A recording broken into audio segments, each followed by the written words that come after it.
Hello friends, రేపు రాబోయే complete episode ఇప్పుడు వీడియోలో చూస్తారు. వీడియోలోకి వెళ్ళిపోతే అక్కితో అబ్బాయి ప్రేమగా ఇలా అంటూ ఉంటాడు, నీకోసం నేనేమైనా చేస్తాను అక్కి, నువ్వు బాధపడొద్దు అని అంటే సరే అన్నయ్య అని అంటూ అక్కి అంటుంది. ఇక అప్పుడే అబ్బాయి అలా చూస్తూ చాలా హ్యాపీగా అందరూ నవ్వుకుంటూ ఉంటారు. ఇక వెంటనే ఆర్య ఇలా అంటాడు, ఈ శుభ సందర్భంలో మనం ఊరికి వెళ్ళాలి అని అంటూ చెప్తాడు. సంక్రాంతి సంబరాలు మొత్తం ఊళ్ళోనే జరుపుకోవాలి అని చెప్పగానే ఏంటి శంకర్ నువ్వు మాట్లాడేది అని అంటే, అవును ఊరికి వెళ్తే ఇంకా కొత్తగా పెళ్ళైన జంట రవి అక్కి ఇద్దరిని మన ఆర్యవర్ధన్ సార్ ఉన్నారు కదా, ఆయన సొంత ఊరికి తీసుకెళ్ళాలి అనుకుంటున్నాను అని చెప్పగానే అందరూ ఒక్కసారిగా షాక్ అయిపోతారు. ఏంటి సొంతూరా, అక్కడికి ఎందుకు అని అంటూ ఉంటే, ఎందుకంటే అక్కి అబ్బాయికి అక్కి రవికి కొత్తగా పెళ్ళైంది కదా, వాళ్ళిద్దరూ అక్కడ ఆ ఇంట్లో ఆశీర్వాదం పొందుతారు, అక్కడ వాళ్ళు సొంత ఇల్లు కదా అని అంటూ ఆర్య ఇలా చెప్తే అందరూ కూడా చాలా హ్యాపీగా ఫీల్ అవుతారు. అప్పుడు ఇలా అంటూ ఉంటాడు జెండే అంటాడు, ఇప్పుడు అక్కడికి వెళ్ళటం అవసరమా శంకర్ అని అంటే, అవసరమే, కొంత వాతావరణం కూడా చేంజ్ అయితే అంతా మనుషులు మంచిగా మారిపోతారు. రవికి అలాగే అక్కికి ఇప్పుడు మంచి వాతావరణం కావాలి, అదే మంచి ప్లేస్ అని నా ఉద్దేశం అని శంకర్ చెప్పగానే సరేనంటూ అందరూ ఓకే చెప్తారు. అయితే అందరూ వెళ్ళి లగేజెస్ సర్దుకోండి, గౌరీ గారు మీరు వెళ్ళండి, మీరు వెళ్ళి మీ చెల్లెళ్ళకి చెప్పుకోండి, నేను మా తమ్ముళ్ళకి చెప్తాను అని అంటే, ఇక వెంటనే ఇలా అంటూ ఉంటుంది, ఈరోజు మీరు చాలా ప్రశాంతంగా ఈ గొడవని మొత్తం ముగించేశారు, అలాగే మంచిగా ఆలోచించారు, మీరు చాలా గ్రేట్ శంకర్ గారు అని అంటూ ఇలా పొగిడేస్తూ ఉంటే, ఇంకా అప్పుడు ఆర్య ఇలా అంటాడు, ఏంటి గౌరీ గారు మీరు గయ్యాలి గౌరీలాగా ఉంటేనే బాగుంటుంది, ఇలా సైలెంట్గా ఉండి మంచిగా మాట్లాడితే నాకు ఏదోలా అనిపిస్తుంది అని ఆర్య అంటాడు. ఇక అప్పుడే అలా చూస్తూ గౌరీ ఇలా నవ్వుతూ ఉంటుంది. అబ్బో మీ మార్పు చూసి తట్టుకోలేకపోతున్నాను గౌరీ గారు, అసలు మీరు ఇలా ఉండటం ఏంటి, మీరు ఛాన్స్ దొరికిందంటే నా మీద నిందలు వేసి గొడవలు చేస్తారు, అలాంటిది ఇప్పుడు ఛాన్స్ ఉన్నా సరే గొడవలు చేయకుండా ప్రశాంతంగా ఉంటున్నారు, నాకు విచిత్రంగా ఉంది అని అంటూ ఉంటే, విచిత్రంగానే ఉంటుందిలే, మీరు అనవసరంగా ఇక్కడ మాట్లాడి టైం వేస్ట్ చేయకుండా లగేజ్ సర్దుకుందాం పదండి అని అంటూ ఉంటే, అప్పుడు వెంటనే రవి ఇలా అంటాడు, మరి నా పోస్ట్ సంగతి ఏంటి అని అనేసరికి యాదిరి ముందుకు పరిగెత్తుకొని వచ్చేసి, ఏంట్రా నీ పోస్ట్ ఏంట్రా, నీకు పోస్ట్ కావాలా పోస్ట్ అని అంటూ ఉంటే, ఆర్య మధ్యలోకి వచ్చి, బాబాయ్ నువ్వు కాస్త ఆగు బాబాయ్, ఎందుకు గొడవ చేస్తావు చిన్నదానికి, ఉండు రవి, ఇప్పుడు ఈ పోస్టు ఉద్యోగాలు ఇవన్నీ మానేసి ఊరికి వెళ్ళి హ్యాపీగా 4 రోజులు గడిపి వచ్చేద్దాం, ఆ తర్వాత ఈ జాబులు పోస్టులు సంగతి చూసుకుందాం సరేనా అని అంటూ రవితో ఆర్య అంటాడు. అలా అనేసరికి సరేనంటూ అందరూ ఎవరి గదిలోకి వాళ్ళు లగేజెస్ కోసం సర్దుకోవటం కోసం వెళ్తారు. అలా వెళ్ళేసరికి ఆర్య వెనక నుంచి వెళ్ళేసరికి లగేజ్ మొత్తం సర్దేస్తుంది, పెద్ద బ్యాగ్ నింపేస్తుంది. అది చూసి ఆర్య ఇలా అంటాడు, గౌరీ గారు మీ లగేజ్ బ్యాగా ఇది అని అడిగితే, అవును అంటే, ఇదేంటండి బాబోయ్ ఇంత పెద్దగా ఉంది, ఇంత పెద్ద లగేజ్ బ్యాగ్ ఎవరైనా తీసుకెళ్తారా, అయినా నువ్వు వెళ్ళేది 1 రోజు 4 రోజులకా లేకపోతే సంవత్సరానికా, అసలు బట్టలన్నీ అక్కడే వేసుకుందామని ఫిక్స్ అయిపోయి తీసుకొస్తున్నారా, ఏంటి ఇంత పెద్ద బ్యాగు అని అరుస్తూనే ఉంటాడు ఆర్య. హలో శంకర్ ఒక్క నిమిషం ఆగు అని అంటే, అప్పుడే ఆర్య ఆగిపోయి, ఏంటి చెప్పండి గౌరీ గారు ఏంటి విషయం అని అంటే, ఏంటి అంటావేంటి అసలు అని అంటూ ఉంటే, అమ్ము మీ గొడవ నాకెందుకు, మళ్ళీ లేట్ అయిపోతుంది, నేను నా బట్టలు సర్దుకోవాలి అని బీరువా కబోర్డు ఓపెన్ చేస్తాడు ఆర్య. ఓపెన్ చేసేసరికి ఇక అప్పుడే అదంతా ఖాళీగా కనిపిస్తుంది. అమ్ము నా బట్టలన్నీ కనిపించట్లేదు అంటే, నా బట్టలు ఎవరో దొంగలు ఎత్తుకుపోయారు, దొంగలు పడ్డారు అని ఆర్య అరుస్తూ ఉంటే, అప్పుడే నోరు మూసేసి, అయ్యో శంకర్ గారు గట్టిగా అరవకండి, ఎవరైనా చూస్తే ఏమనుకుంటారు అని అంటూ ఉంటే, ఇక అప్పుడే ఆర్య మరి నా బట్టలు కనిపించట్లేదు కదా అంటే, మీ బట్టలు కూడా ఇదే లగేజ్ బ్యాగ్లో ఉన్నాయి అని అంటే, ఆర్య ఒక్కసారిగా షాక్ అయిపోతాడు. అదేంటండి గౌరీ గారు, నా బట్టలు మీ బట్టలు ఒకే లగేజ్ బ్యాగ్లో పెట్టుకోవటం ఏంటి, నావి సపరేట్గా పెట్టాలి కదా అని అంటూ ఉంటే, ఇంకా అప్పుడే ఇలా అంటుంది, ఎందుకులే మీకు లగేజ్ సర్దడం కష్టంగా ఉంటుంది కదా అని చెప్పి నేనే ఇలా నా బ్యాగ్లో సర్దాను, తప్పేముంది అంటే, అయ్యో గౌరీ గారు మీరు చాలా మంచివారు, మిమ్మల్ని నేను అర్థం చేసుకోకుండా అరిచేశాను, కానీ నేను ఏమంటున్నానంటే మీరు ఇద్దరు కలిసి ఒకే బ్యాగ్ ఎందుకు తీసుకున్నారంటే అందరూ అడిగితే నేనేం చెప్పాలి అని అంటూ అడిగితే ఇంకా అప్పుడు అను ఇలా అంటుంది, ఏమనుకుంటారు, అయినా మనిద్దరం నేను ఇష్టం ఉండి అన్నీ సర్దాను, ఎవరు ఏమనుకోవటానికి లేదు అని అంటే అంతే అంటారా అంటే అవును అని అంటూ వీళ్ళిద్దరూ పైన అలా మాట్లాడుకుంటూ ఉంటారు.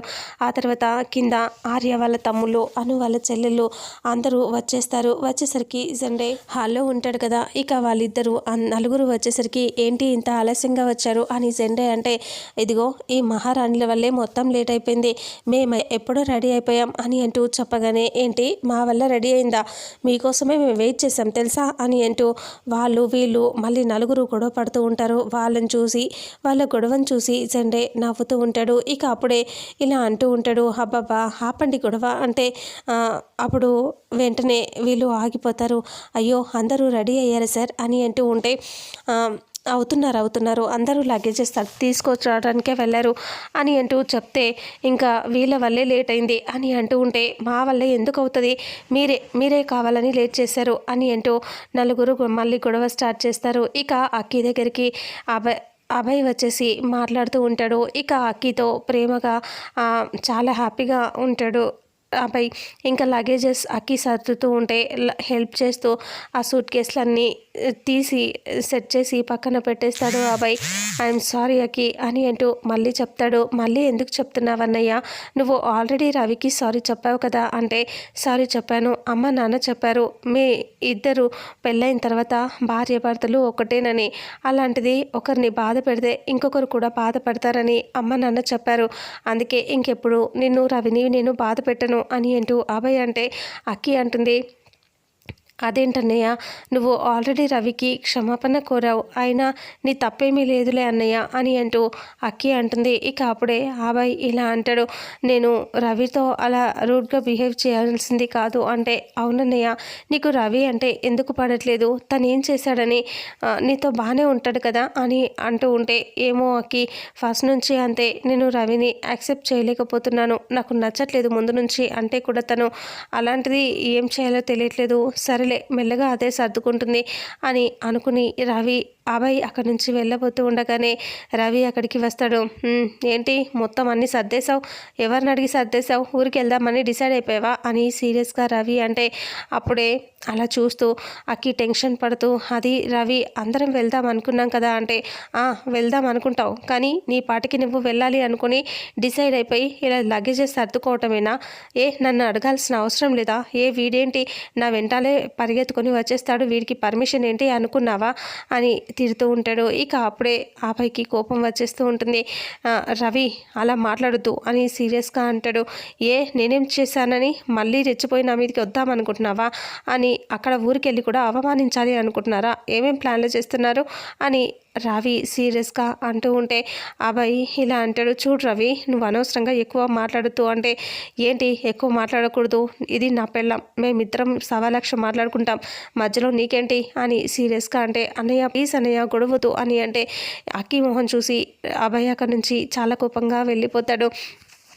అప్పుడే రవి సీరియస్గా చూస్తూ నేను ఊరికి ఎక్కడికి రాను, నాకు ఇష్టం లేదు, అసలు ఇంట్లో ఉండటమే ఇష్టం లేదు అంటే మళ్ళా ఊరు అని అదాన్ని తిప్పితే నాకు అసలు నచ్చదు అని అంటే అక్కి అంటుంది, ఎందుకు అంత సీరియస్గా ఉంటున్నావు రవి, నువ్వు ఇంతకు ముందులాగా ఎందుకు ఉండలేకపోతున్నావు రవి, నీలో చాలా మార్పు వచ్చింది రవి, కాకపోతే నువ్వు కావాలని ఇదంతా చేస్తున్నావని క్లియర్గా అర్థమవుతుంది అని అంటూ అక్కి చెప్తుంది. అలా చెప్పేసరికి ఇక అప్పుడే రవి అలా సీరియస్గా చూస్తూ నువ్వు నాతో ఎక్కువగా మాట్లాడొద్దు, నువ్వంటే నాకు నచ్చట్లేదు, నువ్వు ఏం చెప్పినా వినను అని సీరియస్గా రవి అరుస్తూ ఉంటాడు. ఆ తర్వాత కింద నలుగురు అందరూ ఉన్నప్పుడే ఆర్య అను ఇద్దరు వస్తూ ఉంటారు స్టెప్స్ దిగుతూ పెద్ద లగేజ్ బ్యాగ్ తీసుకొని. అప్పుడు వాళ్ళు చూసి అవును మా అన్నయ్య ఎక్కడ అని ఆర్య తమ్ముళ్ళు, మా అక్క ఎక్కడ అని అను చెల్లెళ్ళు అడగటంతో అదిగో వస్తున్నారు లగేజ్ బ్యాగ్ తీసుకొని అని పెద్ద బ్యాగ్ పట్టుకొని వాళ్ళు వస్తూ ఉండటం చూపిస్తాడు సండే. అక్కడికి వచ్చి ఆ బ్యాగ్ పెట్టేసి అమ్మయ్య బతికిపోయాం అని అంటూ ఉంటే, ఏంటన్నయ్య మీరు ఎక్కడికి వెళ్తున్నారు, ఇంత పెద్ద బ్యాగ్ తీసుకున్నారేంటి అని అంటూ ఉంటే, ఇంకా వాళ్ళు అను వాళ్ళ చెల్లెలు కూడా అవునక్క నీ బ్యాగ్ ఇక్కడ అని అంటే, ఇదిగో ఇద్దరిది ఇదే బ్యాగ్ అని అంటూ చెప్పేసరికి ఒక్కసారిగా షాక్ అయిపోతారు.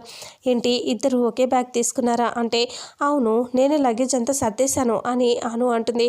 చూసావా గౌరీ గారు, ఎవరైనా సరే అనుమానంగా మాట్లాడతారని అందుకే వద్దని చెప్పాను, కానీ నువ్వు వినిపించుకోలేదు కదా అని అంటే, అప్పుడు అను నేను ఇలా సర్దేశాను అని అంటూ మాట్లాడుకుంటారు. ఇక అప్పుడు అలా ఒక్కదాంట్లో ఎందుకు అని అంటూ ఇంకా అది పెద్ద ఇష్యూ జరిగిపోతూ ఉంటుంది. అను ఇలా అంటూ ఉంటుంది, ఇంక నేను భార్యని, నేను చెప్పినట్టు వినాలి అని అంటే, నువ్వు భార్య ఏంటి, నువ్వు భార్య అయితే నేను భర్తనా అని, ఇది భార్య భర్త గొడవలు పడతారు కదా, అలా ఇద్దరు చాలా పెద్ద గొడవ జరుగుతూ ఉంటుంది. ఆర్య వాళ్ళ తమ్ములకి ఏమీ అర్థం కాదు. అను వాళ్ళ చెల్లెళ్ళు ఇలా అనుకుంటారు, అక్క గత జన్మలోకి వెళ్ళిపోయి భార్య భర్తలాగా మాట్లాడుతుంది అని అంటూ టెన్షన్ పడుతూ వాళ్ళు చూస్తూ ఉంటారు. ఆర్య వాళ్ళ తమ్ములకి అర్థం కాదు. ఒక్కసారిగా గట్టిగా అరిచి, ఆగండి అన్నయ్య, అసలు మీరు ఏం చేస్తున్నారు, మీరు ఎందుకు ఇలా గొడవ పడుతున్నారు, నిజమైన భార్య భర్తల్లా గొడవ పడుతున్నారేంటి అని అనగానే ఒక్కసారిగా సైలెంట్ అయిపోయి అలా చూస్తూ ఉంటారు. ఇక అప్పుడు చూసారా గౌరీ గారు, నేనేమన్నాను ఇలాగే అనుకుంటారని నేను చెప్పాను, మీరు విన్నారా అని అంటూ సీరియస్గా అరవటంతో ఇక అప్పుడే అలాగే చూస్తూ ఆలోచిస్తూ ఇంకా అందరూ కొంచెం నవ్వుతూ కామెడీ జరిగిపోతుంది. ఆ తర్వాత అను దగ్గరికి శ్రావణి వచ్చి, అక్క నువ్వు ఈ జన్మది మర్చిపోయి గత జన్మది గురించి ఆలోచిస్తూ అలా అనేస్తున్నావక్క అని అంటూ చెప్తూ ఉంటుంది. ఆ తర్వాత ఆర్య వాళ్ళ తమ్ముళ్ళు అందరూ మాట్లాడుకుంటూ ఉన్నప్పుడే రవి పైనుంచి అభయ్ వస్తాడు. అభయ్ రాగానే అక్కి రవి ఎక్కడ అని అంటే, రవి రాడంట, ఊరికి రమ్మంటే గొడవ చేస్తున్నాడు అంటే, మాయ నవ్వుకుంటూ పైన నిలబడి బెట్టు చేస్తున్నాడు అన్నమాట అని నవ్వుకుంటూ ఉంటుంది. ఆ తర్వాత ఎందుకు రవి రాను అని చెప్తున్నాడు అని అంటే, ఏమో తెలీదు రవి రానని చెప్తున్నాడు అని చెప్పేసరికి ఇంకా అప్పుడు సండే అందరూ కంగారు పడుతూ, మరి ఊరికి క్యాన్సల్ అంటే, లేదు ఒక్క నిమిషం, నేను ఇప్పుడే 5 నిమిషాల్లో రవి చెంగు మని కిందికి వచ్చేలా చేస్తాను అని అంటే, ఎలా చేస్తావు శంకర్ అని అంటూ ఉండగానే ఇక రవికి ఫోన్ వస్తుంది. ఫోన్ లిఫ్ట్ చేసి హలో అని అంటే, ఏంట్రా నువ్వు బయలుదేరావా, అక్కి వాళ్ళతో పాటు ఊరికి వెళ్తున్నావా అని అడిగితే, అది నాన్న నేను అంటే, నోరు మూసుకొని పద, ఒక్క మాట కూడా నువ్వు మాట్లాడుకు, తొందరగా బయలుదేరి వాళ్ళతో పాటు అని అంటూ యాదగిరి చెప్పగానే రవి సరే నాన్న వెళ్తాను అని అంటాడు. ఫోన్ పెట్టేయగానే ఏమంటున్నారు రవి మావయ్య అని అంటే, నీ మొహం ఏమంటే నీకేంటి, పద అని సీరియస్గా లగేజ్ బ్యాగులు తీసుకోమని అక్కికి చెప్తే, అక్కి అవన్నీ తీసుకొని అక్కడి నుంచి బయలుదేరి వచ్చేస్తూ ఉంటుంది. అదిగో వచ్చేస్తున్నారు అని చెప్పగానే అందరూ నవ్వుతూ చూస్తూ ఉంటారు. అంతలో జెండే ఎలా శంకర్ అని అంటే, ఇంకా శంకర్ అంటే మజాకా అని అంటూ అందరూ నవ్వుకుంటూ ఉంటారు. అక్కి అలాగే రవి వచ్చి నిలబడేసరికి అందరూ అలా చూస్తూ హ్యాపీగా పద వెళ్ళిపోదాం అనేసి అందరూ బయలుదేరి వెళ్తూ ఉంటారు. వాళ్ళు అలా వెళ్తూ ఉంటే మాయ పైనుంచి చూస్తూ ఉంటుంది. ఇక ఇంతటితో రేపు రాబోయే ఎపిసోడ్ ఎండ్ అవుతుంది. మరుసటి ఎపిసోడ్లో ఏం జరుగుతుందో తెలుసుకుందాం. వీడియోని చూసిన ప్రతి ఒక్కరూ వీడియోని లైక్ చేయండి, షేర్ చేయండి, కామెంట్ చేయండి. అలాగే మన ఛానల్లో మరిన్ని అప్డేట్స్ కోసం ఛానల్ని సబ్స్క్రైబ్ చేసుకోండి. Thank you so much.